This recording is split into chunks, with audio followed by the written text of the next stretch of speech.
7:02. Let's go ahead and call our meeting to order.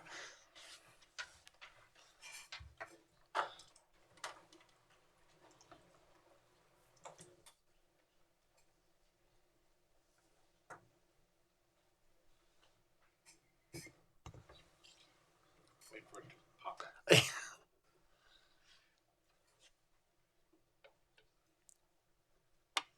Trustee Mahan. Here. Trustee DeValley. Trustee March.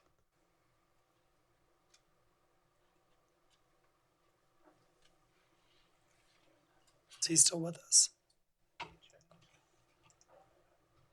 He is still logged on. Trustee March. I'm here. Mayor Pro Tem Brown. I'm here. Trustee Lamont. Here. Mayor Kreitz. Trustee Padilla. Here. Mayor Pro Tem, we have enough for quorum. Excellent. Let's go ahead and stand up and then remove our caps and do the Pledge of Allegiance.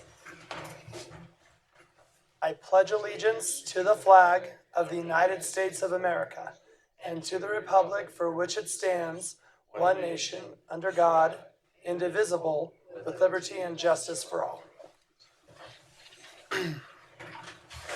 All right. Are there any changes to the agenda? No changes, Mayor Pro Tem. All right, then we will move forward. I believe we have a special presentation.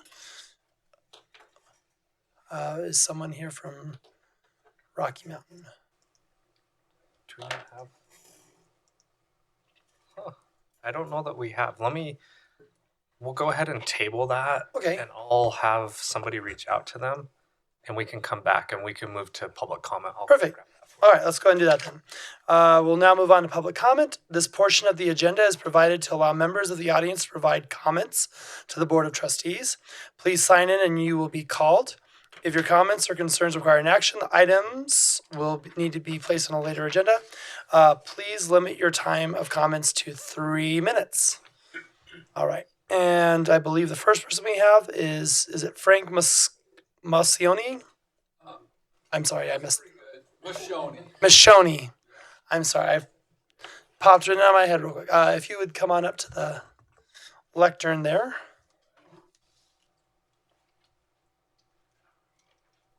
My name is Frank Mashoni. I live at 3020 Walnut Grove Way here in Frederick in the Windham Hill neighborhood. I was here 4 weeks ago. Still have the same subject on my mind. I just did get one more update on it, and so I wanted to come back and talk to you about that. I also invited some of my friends and associates from the neighborhood here too. So I wrote it out, and I'm a better writer than I am speaker, so I'll probably read most of it, but I'll try to keep eye contact with you too.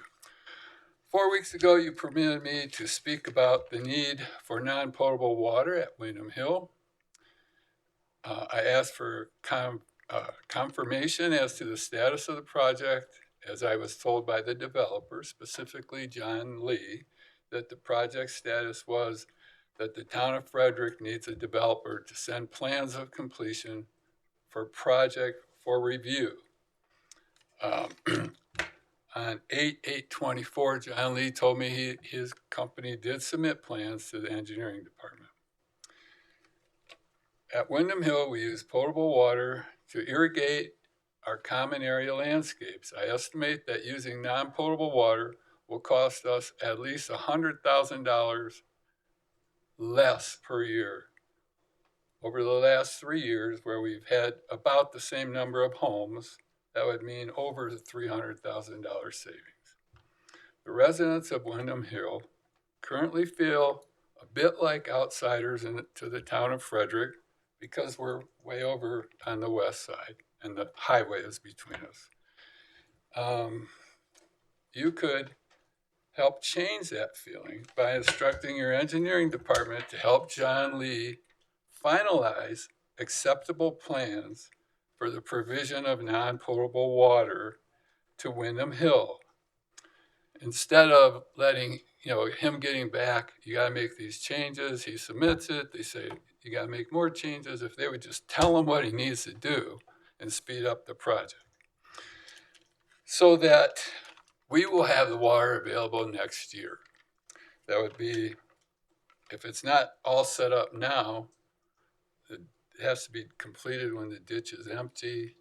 If we agree to it too late, it won't be able to be put together in time for next year. So our goal and hope is that in the spring of 2025, Windham Hill could start using non-potable water to irrigate common areas. That step would go a long way to changing the perspective of the residents and make us feel more sure that make us feel more so that we do live in Frederick and are an important part of Frederick. Thank you. As you can see tonight, a few of my friends are here. Help me better represent 872 homes at Windham Hill, all of whom would be grateful if you decide to grant our request. Thank you. And I'm guessing that we've got a couple more of those names that are on this list to hear from tonight. So Yes. thank you for bringing that to us. I know that we will talk about that in a few moments in our administrator report. Okay. Very Get good. an update on to make sure that we're on board with that. So thank you. And if there's, Is that something that you had on the agenda already? it's part of our regular part of the agenda is just getting updates on different projects. So I know that that's coming up in our administrator report. I hope we can convince you to care about it as much as we do. Thanks a lot. Thank you. The next person that we have is Mike Suman.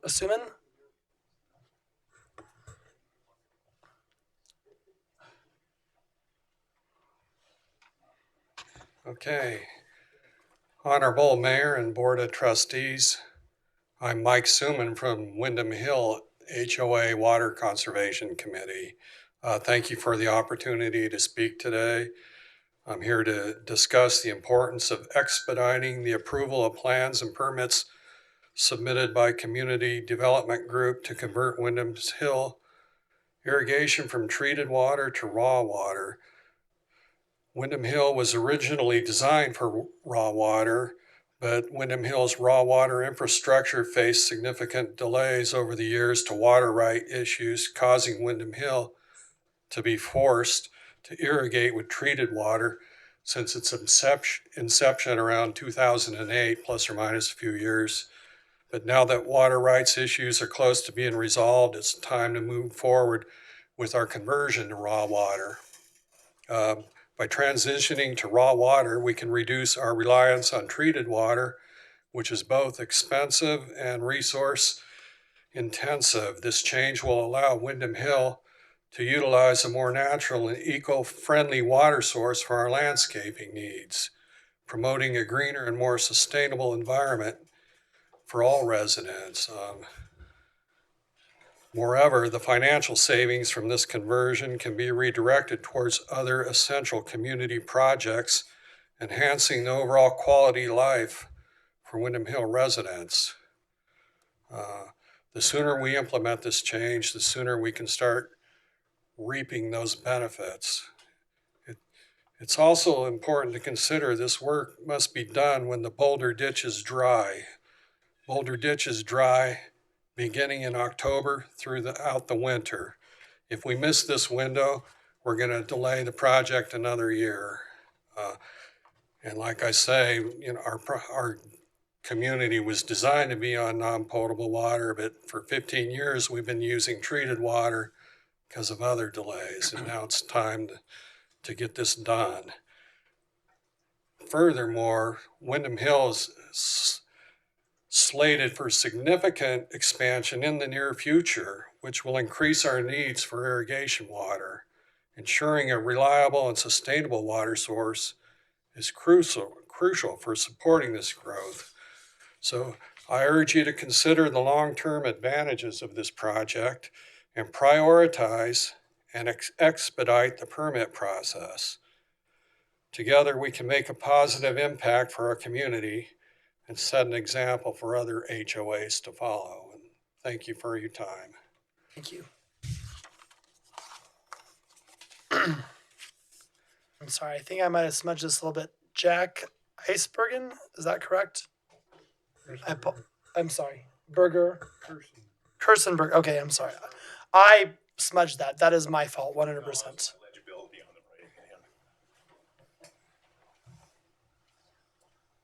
My name is Jack Kersbergen. I'm retired here in Frederick. I've lived here for 10 years. I'm retired from several different aerospace companies and from the National Science Foundation U.S. Antarctic Program.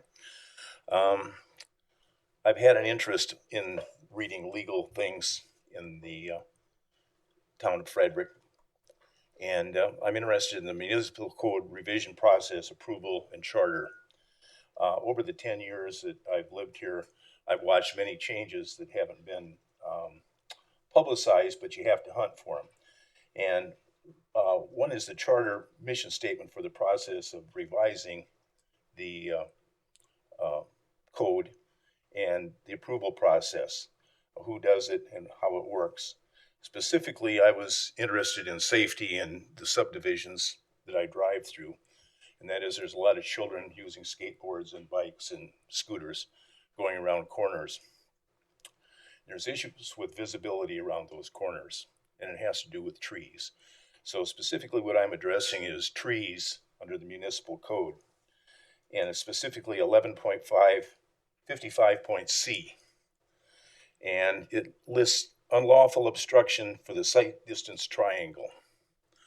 It used to be, before the changes were implemented, that it was required that any plant that was within 20 feet of the radius of the curb on a corner or an intersection had to be cut up to an elevation of 4 feet above ground level. That was easy to understand. But I don't think there's a person in the room tonight that can tell me how to calculate a sight distance triangle. It's confusing, and I don't think it has clarity. So that's why I'm wondering how this gets done and who has the approval process and review process, and I'd like to see it involve some citizens at least. That's pretty much it. So the main issue is safety on the corners, because there's 30-foot diameter spruces on the corner, and they're at ground level. And to see little kids coming around the corner on a skateboard is difficult, because people here don't stop. They don't stop for stop signs. It's one of the biggest issues I see. So if you could address some of those issues, I'd appreciate it. Thank you. Yes, sir. And then Cheryl Garcia.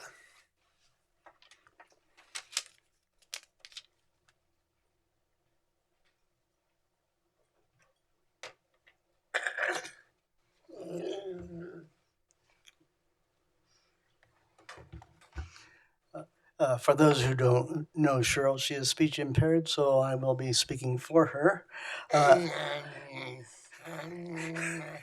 And under ADA, I get time and a half. But it probably won't take that long anyway. She wants to read a statement. This is mainly in appreciation. Good evening to all. We're Gil and Cheryl Garcia. We live in Eagle Valley. I'm here about our National Night Out event in Eagle Valley along with Raspberry Hill. It was a joint venture. It was a huge success. It was the place to be.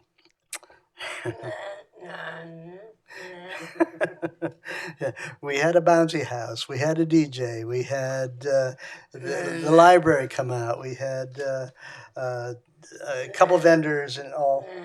And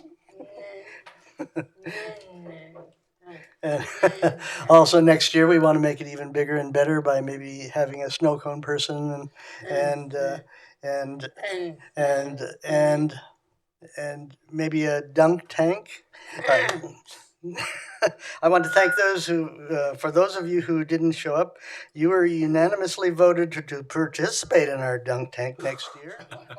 And if I might add to that, I have seen that sparkle in Cheryl's eye, so I want to point out right now that it would be a conflict of interest for me to sit on the seat of that dunk tank. So just so Miss Cheryl here knows that. Anyway, You have a lawyer. I have a lawyer, she said. Anyway, she wants to thank everyone for your participation and your cooperation.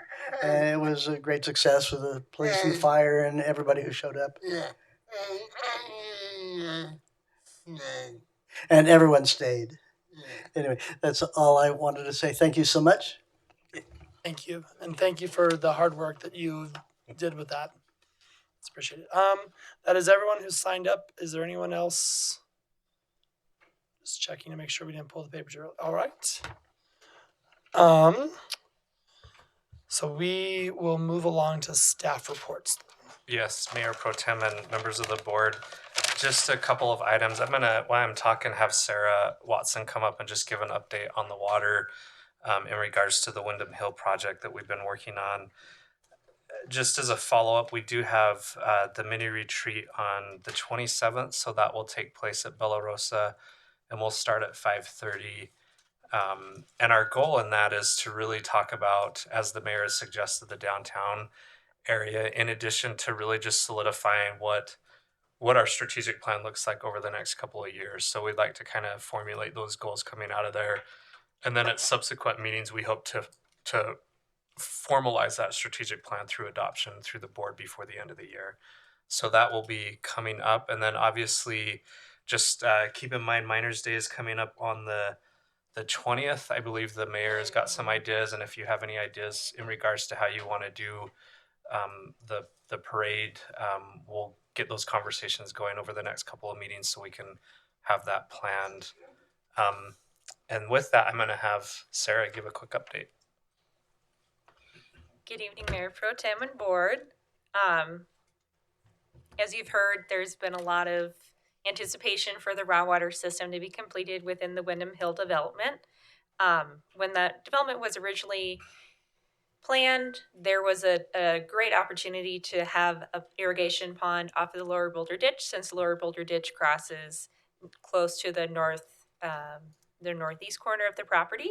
So it makes a great option to provide for an irrigation system for the development. Unfortunately, when that was planned for, the water rights that would be used within that facility, as well as the permitting to provide an access to the water within the ditch, wasn't fully flushed out.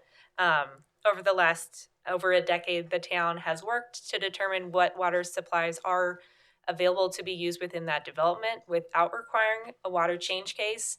And there really aren't any that you can use other than CBT water. The town annually transfers water to the Left Hand Water District for use within that raw water system per our agreement with Left Hand. So as you guys know, we want to reduce our CBT water usage outdoors. So that's one of the ones that we are still wanting to convert over from CBT use to non-potable and get that water back into the town's portfolio for use on the east side where we want to be using our CBT water. So the developer met with town staff to discuss what water sources could be used within that pond. As we've moved towards completion of the Lower Boulder change case, we've identified that location as a place for use of that Lower Boulder changed water. That's a much better use than our CBT water for use within that irrigation system. And as we've gotten close to the end of that, that means that we will have water to put into that system.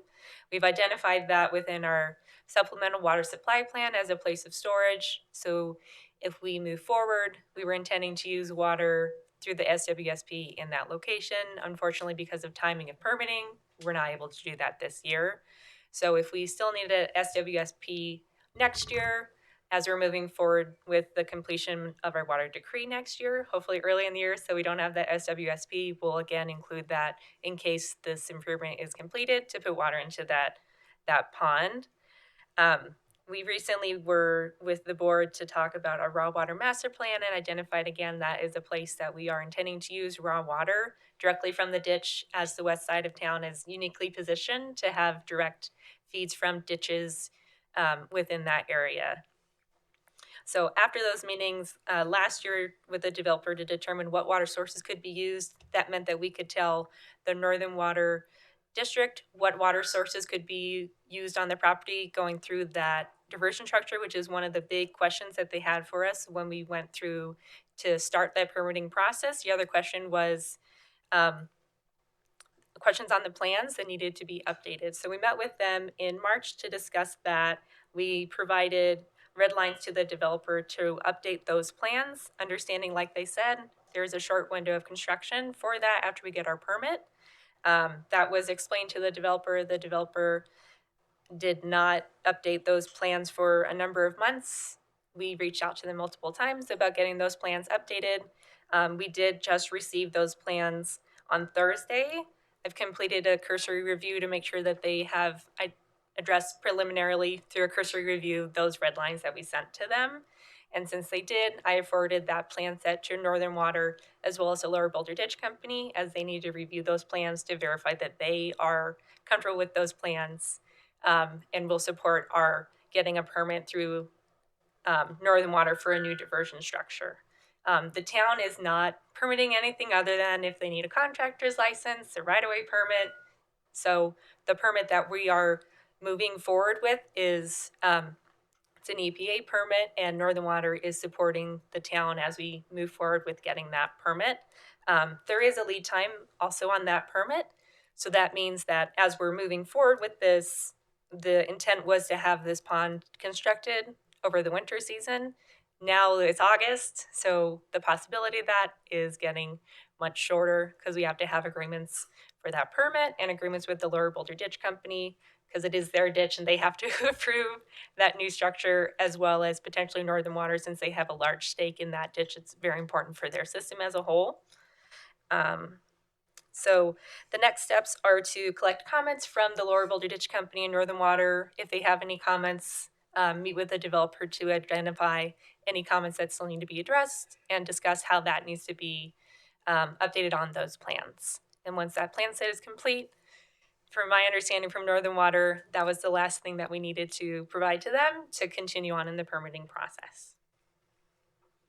Okay. A lot of information, but I was just trying to break it down in my brain. I love that that the people in Windham Hill care enough that they want to, it's not just about cheap, but using water responsibly and using our raw water to take care of those versus CPT, which is just such a precious resource.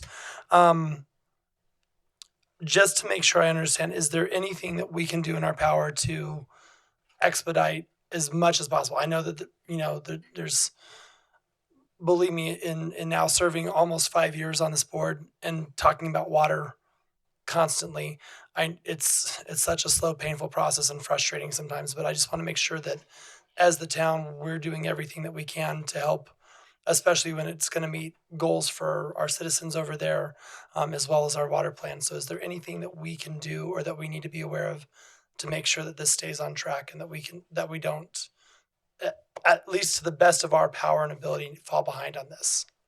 I mean, the biggest thing is just communication from the engineering department to those other entities that have to review those plans, and making sure that they are reviewing the plans in a timely manner, giving them appropriate time to review, and following up with them, and making sure that we are hitting any deadlines that they've identified for us. But also, just to make sure I understand, if we are on track, there is still a possibility that we could get this taken care of before next season, or no? I just want to make sure I understand that completely. It would be really tight, Mayor Pro Tem. When I met with the Northern Water District at the beginning of the year, telling them that we wanted to start construction at the end of the year, they thought that was a really short time frame. So given that feedback, it's I'm not going to say it's not possible, but it could be unlikely depending on any additional comments that we get back on that plan set. If it's a good plan set, then we can keep moving forward. That would be great. I know they've already reached out to the EPA with as much information as we could have for them, but without having that final plan set, they couldn't move forward beyond just, hey, here's some information about this project coming. This is what they're planning on. So they've started that process as far as they can on the permitting side on behalf of the town. So we're really just waiting on that plan set to be done. Okay. So what you're saying is more likely 2026 than 2025. That is a possibility, yes, unless we can get that permit really fast. Have you seen it done that fast? I That have was- not processed these kinds of permits before. This is the only one that the town has ever done to get a new diversion structure on the ditch. We typically want to use existing diversion structures because it is such a lengthy and complicated permitting process. With this location, probably about 6 years ago now, I met with the ditch company to determine if any of the existing head gates could be used to fill that pond instead of permitting a new one, and it just physically wasn't possible to deliver the volume of water that we needed to that location. Thank you. Any other questions? Sarah, just real quick, Mayor Pro Tem, is there a way with that information, the feedback that comes from Northern, is that communicated directly to us and the developer or just to us? Is there a way we can ensure that that communication is flowing at the same time? I can request that they That would be copy the helpful. developer. Yeah, if we can just take out any of the gaps that are going to cause a delay, so that as long as I know that we're doing everything that we can to move it along and that we're communicating, it's frustrating. And I hear the frustration that you've brought to us tonight, but I want you to know this board does care about that and we do want to help that out. So if we can, whatever we can do on our part to make sure that all parties are on the same line and that we're moving towards that, I can guarantee you and promise you that we will. Because we'd love to see you guys on raw water too. We would love to see that. We'd love to see that be the model for our new incoming developments and for those that exist, because it's only going to support everyone here in Frederick to have that potable water used for what it's actually supposed to be used for, instead of dumping it back on the ground and keeping our lawns nice, which is important, but that's not the right place for it. And so we do hear that. We will do our very best to make sure that we're not the part that's gumming it up, and that we're working with everybody to make sure that everyone's on the same page. So I appreciate that. Any other questions, comments, concerns? Dan, are you okay?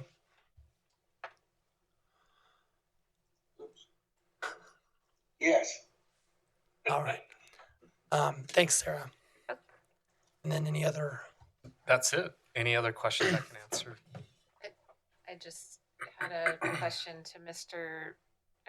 Jack's comments on the ordinance and the site distance triangle, and engagement on municipal code revisions. Is that part of the land use code or the landscaping code revisions, or is that, or maybe just having somebody reach out to Mr. Jack to get some details? So currently that resides in the municipal code. I looked at it. The last time that was updated is in 2012. So it's been over a decade. But we can certainly look at that. Site triangles are a term of art that engineering uses. Typically it's 30 feet from each end of the curb and then the triangle drawn straight across anything in that area. But in looking at the code, as you know, I've only been here for 3.5 years. Most codes would have a definition for what that means in the code, and it looks like ours does not. So that's one more thing to add to the list of things that we need to do. In terms of how we update the code, generally that does follow state statutes where we post it at a public meeting, but certainly we can provide more opportunity for public engagement if you'd like to see that. All right. And then if there's any other comments, we'll have that opportunity in trustee reports in a little bit here. Mayor Pro Tem, if I can, just real quick, Sure. I did talk to Rocky Mountain, and they had a mix up on their end. They had it on their calendar for tomorrow night, so we're gonna go ahead and table that to the September 10th meeting. It still gives them ample time. They will have to send a contingency there because they will be out of town as well, but we'll have representatives here on September 10th for that request. Okay, and that's still enough time before. Okay, perfect. Perfect. Thank you so much. All right, we will move on to the consent agenda. Consent agenda items are considered to be routine and be enacted by one motion and vote. There will be no separate discussion of consent agenda items unless a board member so requests, in which case the item may be removed from the consent agenda and considered at the end of the consent agenda. Looks like we have 2 items. Is there anyone who wants to remove? Okay, in that case, some direction. Mayor Pro Tem, I lost my train of thought there. Make a motion to approve the consent agenda as is. Second.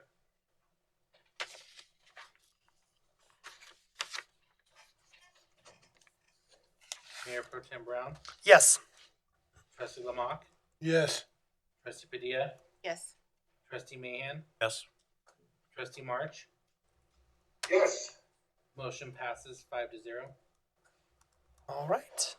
We'll now move on to the action agenda, and we've got our first action agenda item number G. And Autumn, I believe this is you.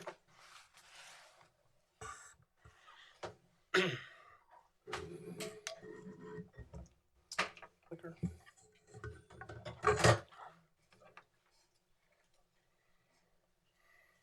Good evening, Mayor Pro Tem, trustees. Autumn Gonzalez, Senior Planner. I'll be presenting the Silverstone Commons Final Development Plan. I think we're loading that up right now. Yep, there we go. So we'd like to start off our land use applications with discussing how these items fall into our strategic plan. In this case, we identified Focus Area 2, Community and Economic Vitality, as that alignment. Particularly builds upon and enhances a variety of economic opportunities. This final development plan is for a commercial project area. Next slide. The request is made by Evergreen Devco Inc. They're requesting final development plan for Silverstone Commons commercial area. This project includes a series of public hearings before the Planning Commission and the Board of Trustees. The Planning Commission recommended approval with conditions at their meeting on June 20th of this year. Next slide. Next slide. Oh, there we go. Finally, thank you. The project area is located at the northwest intersection of Highway 52 and William Bailey. It's shown here in the red boundary. It's approximately 4.5 acres in size. Property to the north is developed with a neighborhood park. To the west, we have single-family homes. To the south, it looks like it's vacant, but further south, there's a vacant commercial building. And to the east, we have a gas station and some more vacant property. Silverstone Marketplace is to the east. This is Silverstone Commons. They're two separate commercial areas. The project area is zoned CH52 with PUD overlay. Property to the east is also zoned the same. Property to the north and west is zoned R1 with a PUD overlay. And property to the south is zoned Ag and PUD overlay within Dacono and Weld County. I thought I would give a little chronology on this property. Just for reference, it was annexed into the town in 1990. The preliminary development plan was approved in 2008. That included residential and commercial. The majority of that is Silverstone Marketplace. This project area falls within that commercial designation. The subject property was platted in 2010 and replatted in 2018. The existing residences west of the subject property were platted in 2018 and replatted in 2020. The project area is not part of an urban renewal area, as Silverstone Marketplace to the east is. So final development plans are really the last step of a PUD. PUDs include preliminary development plans and then the final. The development plan sets the standards for future development. Again, that preliminary development plan was approved in 2008.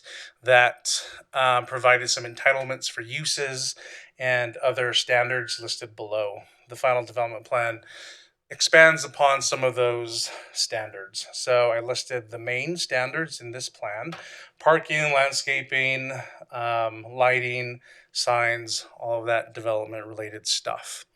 The preliminary development plan included residential standards. The applicant removed that, as this development plan is only for commercial, so it got a lot smaller. I'm not going to go over the vast majority of these in detail. If you have questions, I'm happy to give you some information, but it's pretty standard commercial. It meets our code or goes above and beyond. I am going to call out a few items that I think are worth a discussion. This is the main sheet of that development plan that shows all the regulations.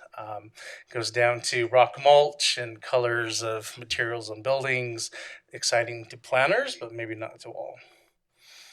So I think the most important things to mention with this application, again, the preliminary development plan uses carry over. They were approved in 2008. Permitted uses, such as automotive uses, light motor vehicle repairs and service, motor vehicle washes, restaurant uses also carry over, restaurants with drive-through facilities. Parking standards are listed on this slide because the preliminary development plan approved one space for every 500 square feet of retail, office, and business uses. That might have been okay back then to entice development, but those standards definitely don't work today. One space for 500 square feet means a 1,000 square foot restaurant is required to have 2 spaces. This is an entitlement. The applicant and myself knew that going into the review, but they were very open to working with us to get more appropriate parking standards. They didn't have to, but they did welcome our recommendations. So we did increase parking standards. I believe it's 1 space for 250 square feet. So we are getting more for retail. Other uses have specific parking standards laid out in the final development plan. So I wanted to bring that to your attention. The other thing I think is the biggest, topic to discuss is residential protection standards. At the time of the PDP creation, the standard didn't exist. The final development plan was applied for, and that falls under a new code, and we have this standard. So what the standard does is it prohibits specific uses to be located within either 250 feet or 500 feet from existing residential zone districts.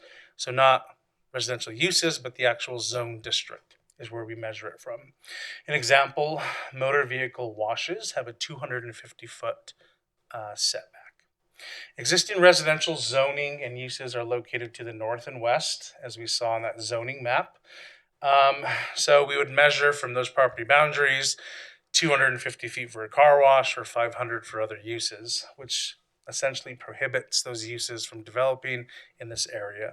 Again, that's not what the preliminary development plan approved, but codes have changed, and now we have that issue.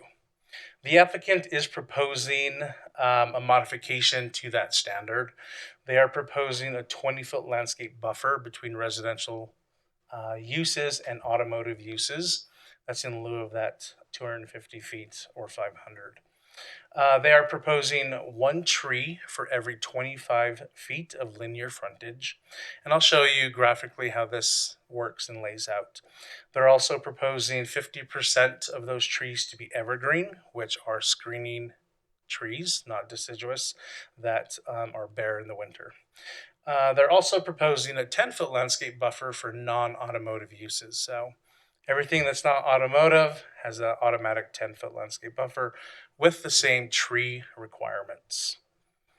The applicant is also proposing a 60-foot building setback for motor vehicle washes and a 50-foot parking and vacuum equipment setback.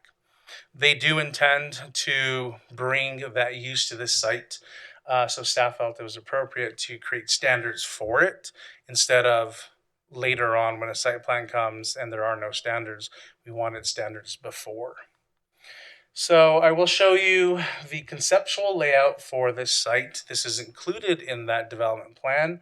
This is conceptual, but it does show how buildings potentially could lay out. All those uses that are listed in the zone district, restaurants, retail, office. This plan does not tell you what they are because they aren't proposed at this time. So we're looking at how roads can lay out, how parking could lay out, how setbacks could lay out on the site. So I did mention the car wash standards were placed in there intentionally, and I wanted to show the board how that could lay out. So the yellow on this diagram represents existing single-family homes. The green represents the 20-foot landscape buffer the applicant is proposing. Within that buffer, you would have those trees, one for every 25 feet. So if a lot came in to be platted and it was 100 feet in length, 4 trees, buffer trees, would be required in that 20-foot landscape buffer. That's on top of site trees, which are a requirement, and parking trees. So think of it as an additional 4 trees beyond code. The red line shows the 50-foot vacuum setback that they're also proposing.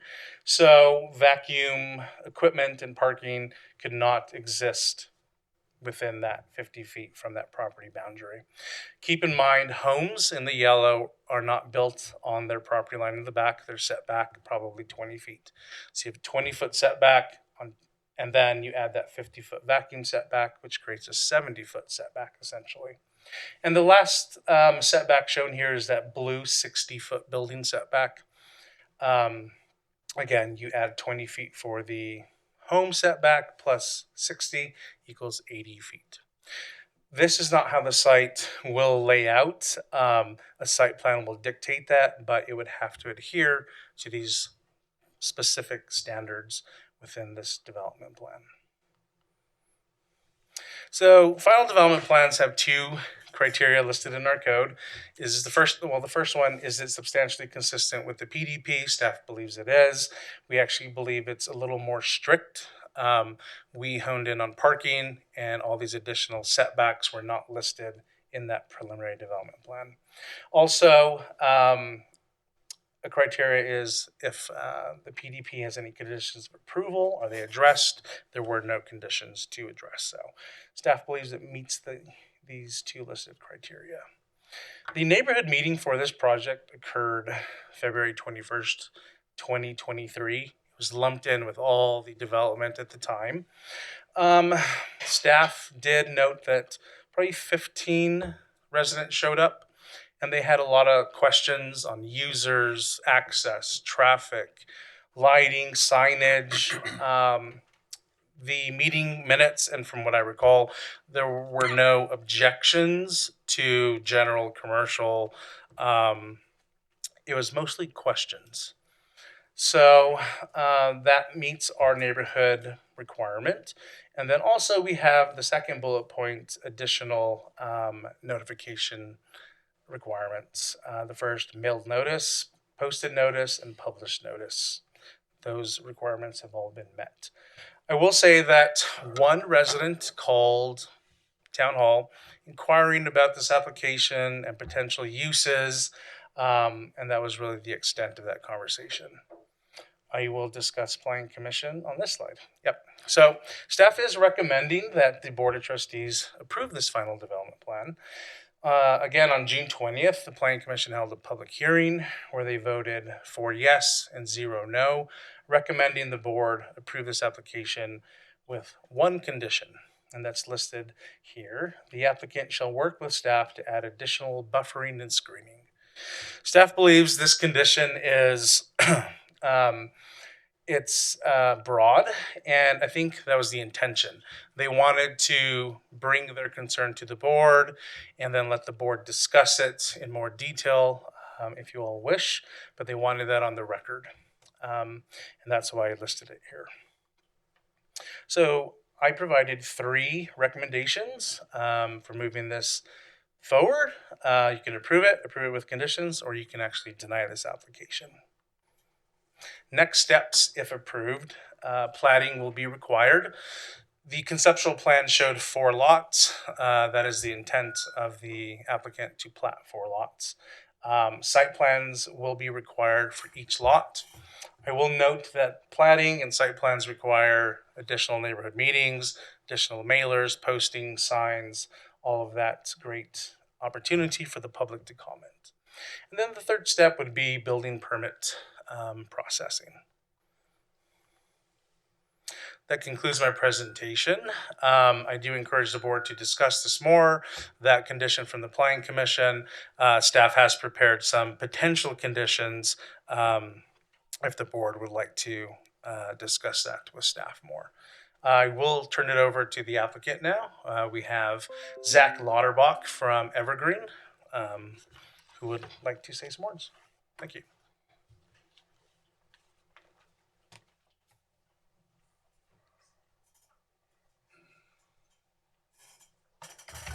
Mayor Pro Tem, Board, Zach Lauterbach, Evergreen, 1873 South Bel Air, Suite 1200, Denver.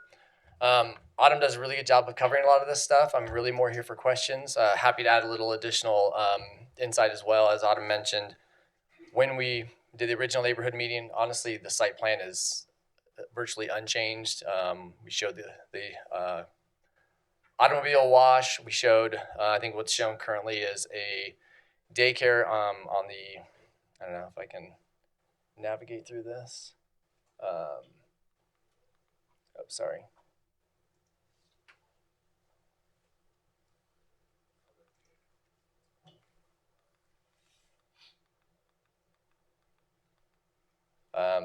As I mentioned, on the northwest corner, daycare, we had a small quick service restaurant and then a pharmacy. So again, we've pretty much held true with what we've been showing since, kind of day one. And as Autumn mentioned, we first kind of brought this project in, although it is separate from Silverstone Marketplace, they really are, because we're bringing them in from a viability perspective. I think all the original agreements that we've had with the town they're all tied together. So the success of this one is directly tied to the success of the marketplace. But as noted, the code at the time didn't have the 250-foot setback, and so as code changed and as we've been continuing to work with staff, we've been trying to come up with something that works to accommodate both staff, neighbors, and the project to continue to move it forward. Happy to answer any questions or run through anything else.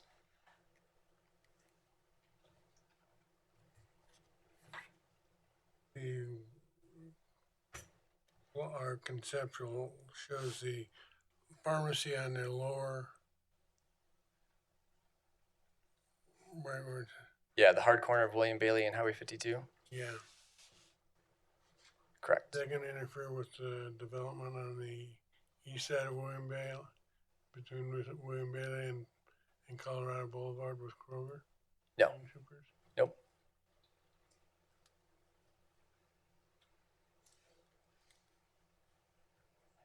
Question for Autumn and just potentially both of you on the buffering and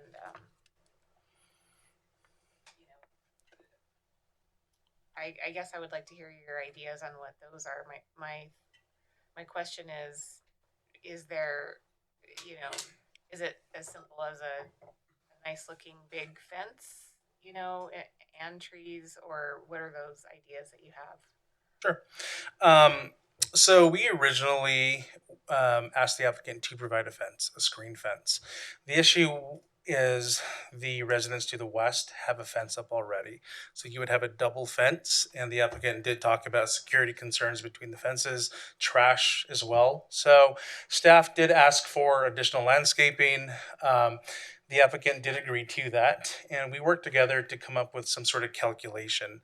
It's really hard without a site plan to tell exactly where it should go. So we just came up with a number coupled with site landscaping. We feel there will be adequate landscaping on the site, and with the site plan process, we can work onto where on the site where it actually goes. Planning Commission, they liked the idea of more landscaping, but they want to be very prescriptive with where it goes, and that's the difficult part. I think you could add conditions and maybe state, landscaping shall adequately screen car wash doors, car wash lights. That's something I think the applicant would be open to maybe discussing. But I think, now you gotta remind me. I think we discussed an additional screening adjacent to the door that you would then have, 10 foot on either side? So we'd add additional row, I believe was what we discussed. Yeah, that was discussed with Planning Commission. That's not an actual condition, so we can maybe make a condition like that. More landscaping around the door, landscaping around the parking area. I suggest that we solidify, some language and put it in the final development plan if you want to be very prescriptive. The conditions that I came up with, the last slide. Let's see. Potential condition is to increase that landscape buffer requirement from 1 tree required for every 25 linear feet to 1 tree required for every 15 linear feet. So if you don't feel there are enough trees there, you could increase the number of trees. The other condition I thought of was instead of that 50% evergreen requirement, maybe increasing it to 75% evergreen. So you can ensure there's more screening with the type of tree. I didn't offer a condition of where to place the trees, but I think we're all open to that discussion if you'd like to have it, especially with the applicant.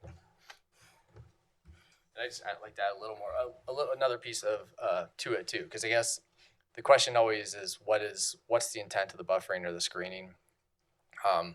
We've worked with car washes. We have a car wash who's interested. A neighborhood meeting set up on the 27th, I believe, with that applicant. And they've already provided noise studies that indicate basically the noise at the property line is equivalent to the ambient noise from Highway 52.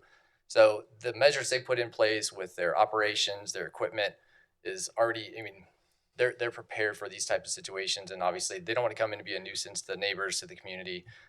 So they have those things in mind. So again, if it's lighting, things like that, I think the trees is the great, is the best way and a good way to do it. As Autumn mentioned, there's already a fence there. So we're just trying to obviously maybe create a better, from a aesthetic perspective, to alleviate those concerns.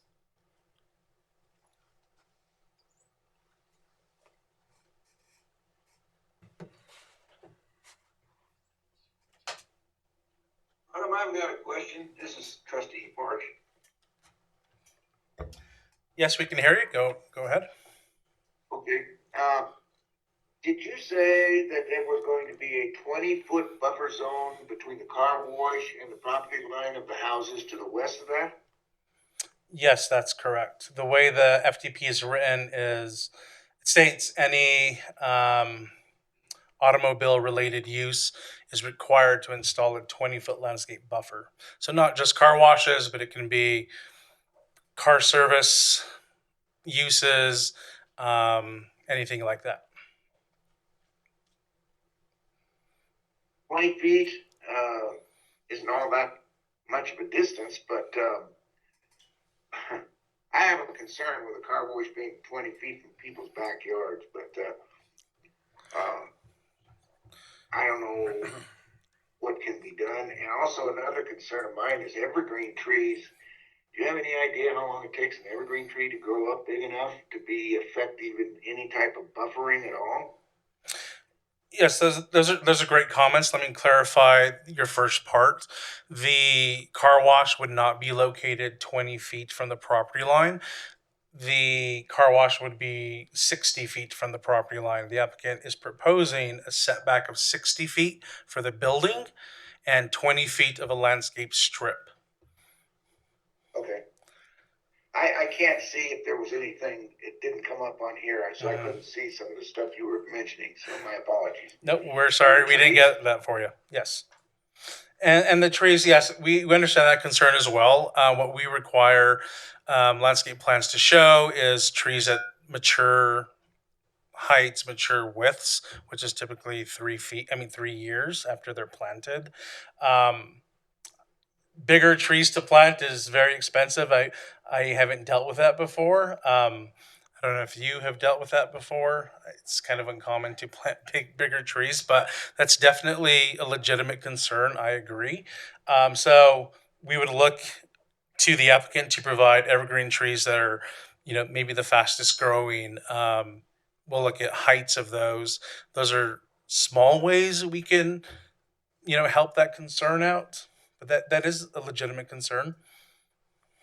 What's the height of the Yeah, the type of evergreen trees that are chosen could be also looked at. For instance, blue spruce trees get much, much thicker than most of your other evergreens do, like a pine tree or something like that. They have a better growing record here on the plains. Yes, definitely. So, a potential condition would be, to adequately screen these facilities using the appropriate evergreen trees that give staff enough direction during the site plan to get what we feel is proper. I think everyone understands the concern. It would be at that stage that we would have to implement these potential conditions. Okay. All right, thank you, Adam. Yeah, good questions. Thank you. Adam, you said the current fence? What's the height of that fence right now? It looks to be about 5 feet. That high enough, you think? So screen fencing typically is 7 to 8 feet. It's hard to impose an applicant to install a fence or replace their fence. I don't think staff would feel comfortable with something like that. So that's why we offered put your own fence on your site. But then we have that weird in between area. I will state again that preliminary development plan doesn't have any setback like this. So I think this is pushing it above what was previously approved. It's a tough situation, so we're trying to balance practicality and actually being efficient with future design. Have any of the residents had a comment about the height of the fence? And No. Again, one resident reached out to me. They had questions about uses. I explained this process, potential uses. At that time, I did explain we were looking at potential buffers. We didn't know at the time what they could be. I have not heard back from that resident on that. and have we gone back and talked about potential buffers Sorry? with the residents that are backing to that? So our process allows them to reach out to us. We had the applicant send out mailers. It's on the website. We had published notice for tonight. That is really the opportunity for them to come forward with concerns. But there's what, 4 to 5 lots? Yep, that's correct. And would it be advantageous to us if we reached out to them since this is a unique situation? It is very unique, and I think that would be a call the board would have to make. That would be up to the board. I guess if I could add a couple things just in terms of it's not typical for the process for us to reach back out, but certainly we can if that's the direction we're given. In terms of, I'm trying to recall something that Colby talked to us about when we were talking about the replacement of trees in a certain area of town, in terms of if you go too large of a tree to begin with, the likelihood that it'll take is far less than smaller. So it's kind of to the concern that was raised previously, we do understand that it takes time for trees to grow, but if we put too big of a tree in it first, it may not take it all, and we'll be back over and over again. So there's a balance there. But Colby's not here, so I can't throw him under the bus and have him defend I it. think that's also why we recommended 50% evergreen. 50% could be deciduous, and that can mix up that screen with growth rates, widths, all of that. I believe that was the discussion we had with your team. And then my question is, looking from this conceptual thing, we're looking at businesses that are closer to the residents that are not necessarily later evening operating businesses. Like, I don't imagine this is going to be a 24-hour auto wash, and I don't think daycare centers run late into the evening. I don't know. I don't have children of my own, but I think if there's some wisdom and intentionality of what we're putting there, so that it's not going to be a major disturbance in the prime hours of the evening where people are trying to settle down, that could be a consideration as well. A potential condition as well. Hours of operation, I've seen that in development plans before. Other questions? I mean, if we've done, or if there's been a sound study, I mean, they're close to Highway 52. If it's not any louder than the highway is, it's not a huge concern with me. The people that move their knowing that they were next to Highway 52. That's fair. So I don't know that there's if it really is similar or not, doesn't exceed the amount of noise that we're getting from proximity to 52, then I think that the proposed setbacks are more than fair with the additional landscaping in order to mitigate some of that noise and light pollution as possible. So I guess I agree with Trustee Mahan, and to Mayor Pro Tem Brown's point in terms of hours of operation, at what point in the process would that be a condition? Is that now or is that later on in the process? Thank you for that question. I believe that would be now. Future process would be a site plan, which is administrative. That site plan would adhere to these regulations.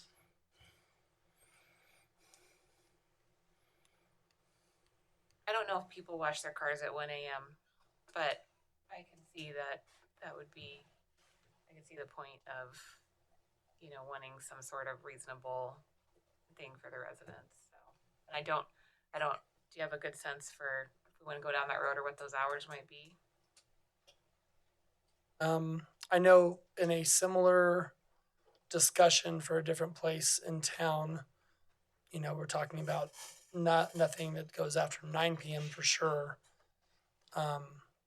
For a different development that failed in the past, that was one of the big discussions, was not going past that hour. I don't know if that seems reasonable to me. I'm a no phone calls after 9 and those things. So I think that's a time where most people are done with anything that's going to disturb the household. But And Mayor Pro Tem, perhaps it could be what our municipal code noise ordinance is. I think it's 7 a.m. to 9 p.m. that would probably be Reflect that. more direct. I think that's A condition reasonable. of that strictly. That'd be good.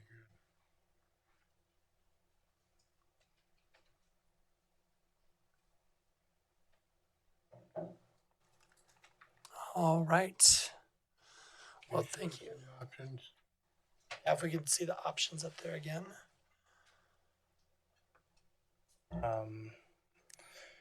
Let's see.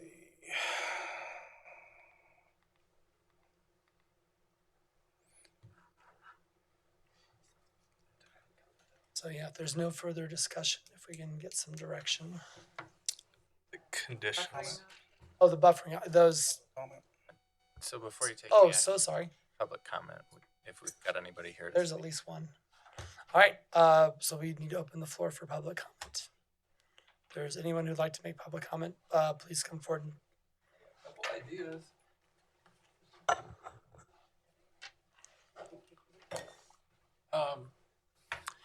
Well, I'm not sure that someone who doesn't live on Route 52 was expecting the same noise as you go further into the neighborhood as Route 52 on that lot. If they're off the street 3 or 4 or 5, 6 or 7 lots, that will be a change for them.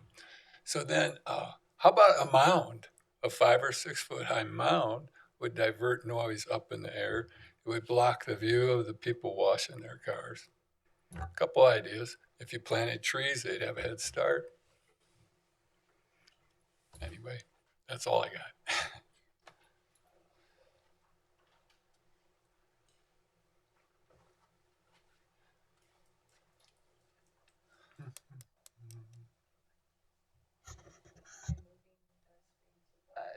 Buffering options that Autumn had laid out.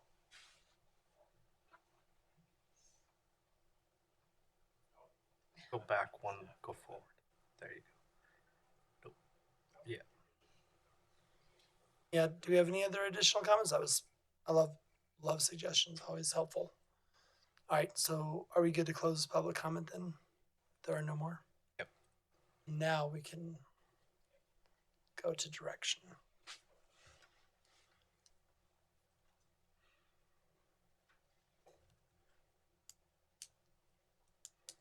Why are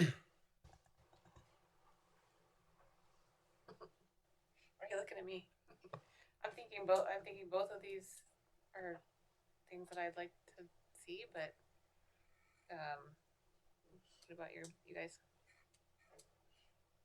I think if we just give the maximum that we can for that. I think that's protecting them as best we can, living next to a commercial lot. I think we're doing the best we can. I mean, I assume as long as we put these in there that there's, there's room. It looks like we're. What was the condition that the planning development? Because they had that was a. I like their train of thought on that. And brought up applicant shall work with staff to add additional buffering from a logistic standpoint and enforceability. That's pretty vague in terms of what does that actually mean. So that's when working Autumn decided to put together those recommendations to kind of articulate what that could mean. That makes it a little bit more solid than. Okay, perfect. That fair, Autumn? And it also seems like the applicant's willing to work with us on that side. I think those are good. I think those are good conditions. The only other condition you all have discussed this evening that's not reflected in that slide is the tying some sort of hours of operations to the noise. 7 a.m. to 9 p.m. Well, I can make a motion if you're ready. Go for it. I would rather the time be that they stay in line with what our municipal code dictates, because For noise. for noise. Yeah. Because telling someone the hours that they can operate is not. That is a much different conversation. Because that would, if you index it, hours of operation to a noise ordinance that's subject to change at some point, that could cause some heartburn down the road. If there is noise, then we could handle that as a noise complaint and work through that process. Sure.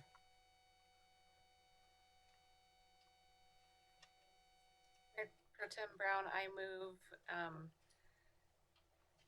to approve the final development plan with the following conditions. First, which is to make sure that the noise ordinances are followed according to the municipal code, especially for any car washes. And then both of the buffering options, the alternatives listed on the screen here. I can read those if I need to. I think we can, this will be a part of the record, so I don't think you need to repeat it all. Second. Any discussion?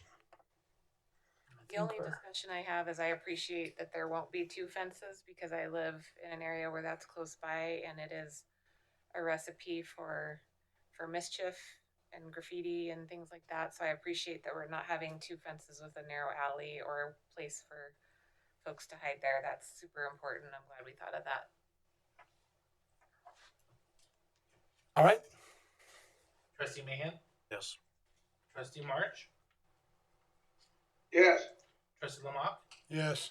Trustee Padilla? Yes. Mayor Pro Tem Brown? Yes. Motion passes 5-0. Thank you. Thank you. Thank you. All right, we're moving on to action item H, and this is Christine Francescani, and come on down.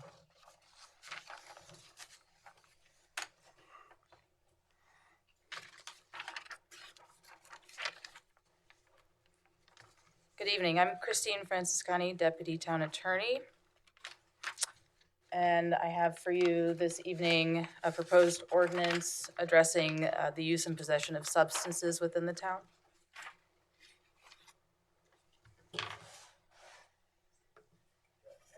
Arrow. Right goes forward, left goes back. Where do I point it at? Anywhere. Okay. This ordinance aligns with the strategic plan, effective, efficient, and strategic government operations and safety and security at the town because it provides necessary updates to the town's municipal code. This is just a list of the amendments that we're seeking to implement. And the point of the ordinance, the purpose of the amendments, we are bringing some of our municipal code in to be consistent with current state law. The amendments also provide greater clarity for the folks who are governed by the regulations and also to serve the needs of the community. And in particular with what we've brought to you this evening, We have school resource officers who generally prefer to keep cases involving substances, alcohol, marijuana, other substances that are of a lower level nature within municipal court. I've invited Officer Fairbanks, one of the school resource officers from Frederick High School, to be here tonight if you all have any questions related to what they deal with at the high school. And as far as consistency with state law, some of the recent legislative changes that we are making changes to reflect in our code are how drug paraphernalia is defined.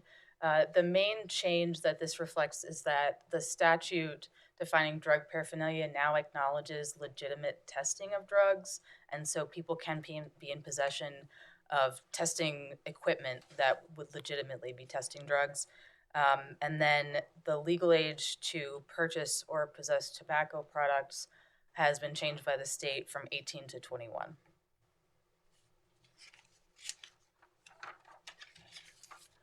The amendments also include, and this is particular to the needs of the school resource officers in doing their work, an addition that prohibits minor consumption of marijuana. The code currently has a prohibition on minors consuming alcohol and possessing marijuana, but not a prohibition on minors consuming marijuana. And unfortunately, we do find a need for that in the town. We have also seen fit to add just a broad prohibition on consumption and possession of controlled substances. Marijuana is included in that definition. Most of the drugs that you would think of are included in that definition.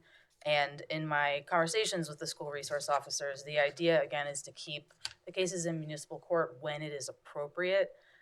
If it's a large amount, that's a different story. And I definitely trust that our police department knows where these cases should go. The three options you have tonight are up here for your review, and I am happy to take any questions or to make Officer Fairbanks come up and talk with you.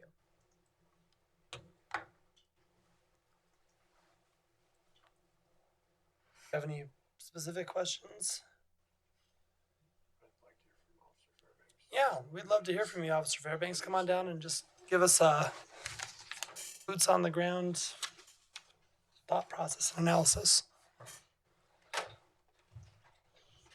Mayor Pro Tem and Board, for these that don't know me, I'm Andy Fairbanks. I'm a school resource officer at the high school. One of the main reasons that we're asking for this to happen tonight is we have a much better working relationship with our municipal court than we do our district court. As a school resource officer, I get to know these kids. So say, for example, I have a student that is under the influence of marijuana. I can work with that student and figure out, okay, are you just using marijuana for the sake of using marijuana, or is this a mental health issue that you are self-medicating for? I can't really work with the district court just because they're so big. I can work with our municipal court, make recommendations for potential plea agreements for mental health evaluations, things like that, as opposed to our typical community service, substance abuse classes, things like that. So this change would help keep that in municipal court where we wouldn't have to write that into district court anymore. So. Thank you. Like having had a kid graduate from high school and having one first day of freshman year, it makes me feel so safe to have you at the high school, and just thank you for what you do. Appreciate that. Thank you. It means a lot to us. I just wanted to say that. Thank you. You too, but that's just just music. Just but, yeah, but it's very, very much appreciated, and just what you said shows how much you care about the community. So I just really appreciate it. Appreciate that. I get all emotional. It's okay. It's worth getting emotional about, and yeah, we do appreciate that. We thank you for especially that part where we can, hopefully help some more kids that need that help without it just going on an overblown thing where hopefully this can be a stopgap to help those kids that are really struggling right now and unfortunately using something that's not going to help them to solve those problems. So I appreciate that perspective. Yeah, absolutely. Yeah, we found a lot that there's usually some underlying issue going on to lead to this substance abuse. And again, being able to keep that in municipal court and work directly together, we can get those kids the help they need as opposed to just writing them a ticket, doing some community service, and doing the same thing again next week. So. All right. Thank you. All right. If there's no other questions, Dan, are you okay? I'm good. All right. I So just want to thank Sir Fairbanks also. Thank you. all right. Some direction then. Brown, I move to approve ordinance number 1395, amending the town's municipal code chapter 10 regarding use and possession of substances. Second.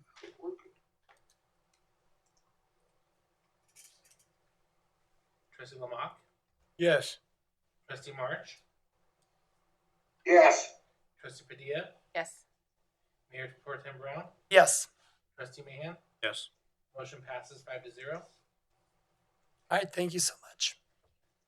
And just to tack on to that, we are working on a complete overhaul of Chapter 10, which is the entire criminal code. We're working through that process. This was highlighted as something that needed to be expedited to make sure that we get something in as soon as possible to the start of school, which was today for some. As you know, we publish this in the newspaper. It becomes effective 30 days later, but we didn't want to wait till the end of the school year by the time these things take effect. Perfect. All right. And item I. Mayor Pro Tem and trustees, I'm here to give the second quarter report for our grants. Just as a reminder, we meet quarterly just to give you a whole picture of what grant submissions we have submitted for the second quarter. For the department, we take a strategic approach for our submissions. Looking for the second quarter, let me get you over. The highlighted areas, what we submitted, we really focused on our Carbon Valley Victim Systems program. We did do a submission for the statewide Internet Portal Authority. We did a federal grant from the Department of DOJ, focusing more again on supporting the Victim Assistance Program. The second slide gives you a detail of what was submitted. At the end of, as of the end of July, the total that we submitted for the whole year, right now it's at 626, 922. Currently, we are administering 11 grants for the police department, engineering, and the economic development department. One of the grants provides funding for 2 recruits to attend the police academy, and they should be completed by the end of the year. We do have $973,000 of ARPA funding still that needs to be obligated by this year. We did receive notice of funding that we were awarded the Flock license plate reader for the police department for $18,250. For the third quarter, we did submit a grant for the water reuse grant application, another 2025 for the victims assistance, a GOCO application, Parks Department. So we will review that in October. And something that we've been focusing on during the second quarter and the third quarter is EV. The Public Works Department participated in the National League of Cities Boot Camp for Infrastructure. And what we found for that funding, that is really a regional grant application. So last year, over 500 applications were submitted, and there was only one application where a single entity of our size was awarded, and that was Ian Esco. site. So there were no other applications awarded to a town of our size. So what we learned that the regional approach for the EV infrastructure funding is really recommended. One last thing that we're working on is identifying 2025 priorities for next year, and we will give that report in October.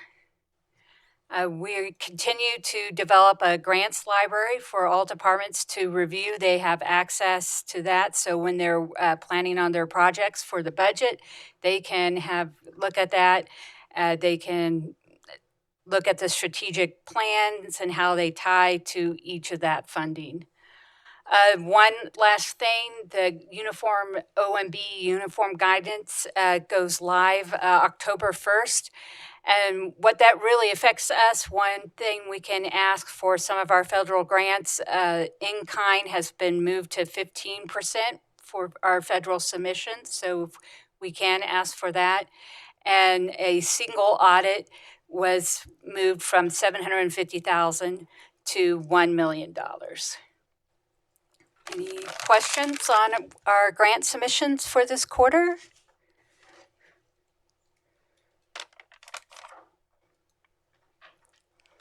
Any questions?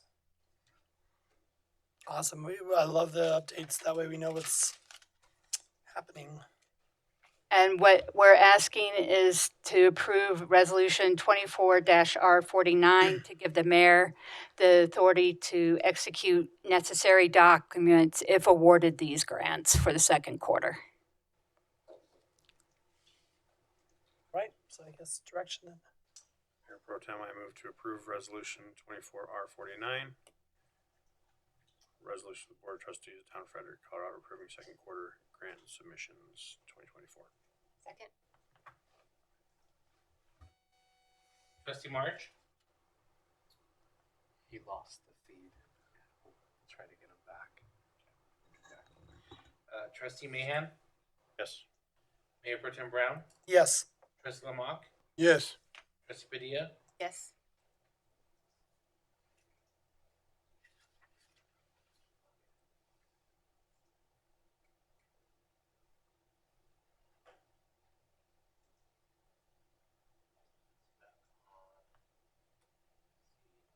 Trustee March, can you hear us? Yeah, I can hear you now. Thank you. I don't know what happened. Trustee March, do you approve approval of Resolution 24R49? Yes, I do. Motion passes 5-0. Wonderful. Thank you again, Tracy, for the update. All right, mayor and trustee reports. I just want to say that I think the night out activities, national night out activities, were a good success. We had a lot of neighborhoods that proposed and did a lot of different activities. Like Cheryl said earlier, that they had different activities, brought in a lot of community actions and businesses like the library and wonderful. It was also a good opportunity for us to talk to the community and the citizens of the neighborhood. And one of the couple of the things I need to talk about were, I was going to talk about this, but Jack had already beat me to it, but the site triangulation for corners. A lot of neighbors and neighborhoods I had heard, trees are starting to get overgrown, and we need to do something about that. It's preventing people from walking down the sidewalk or having to duck or even maybe go out into the street. And so that was a concern that they had. So also, let's see. I think I've already talked to Brian about this, and I'll talk to Colby about it. There were some concerns about planting some more trees in a particular neighborhood around a detention pond that had been removed last year. It was over in the Fox run neighborhood.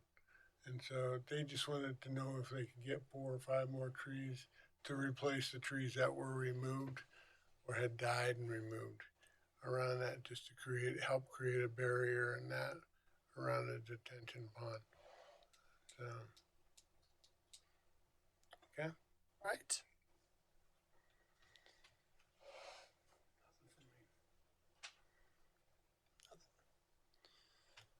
Trustee March, do you have anything for us?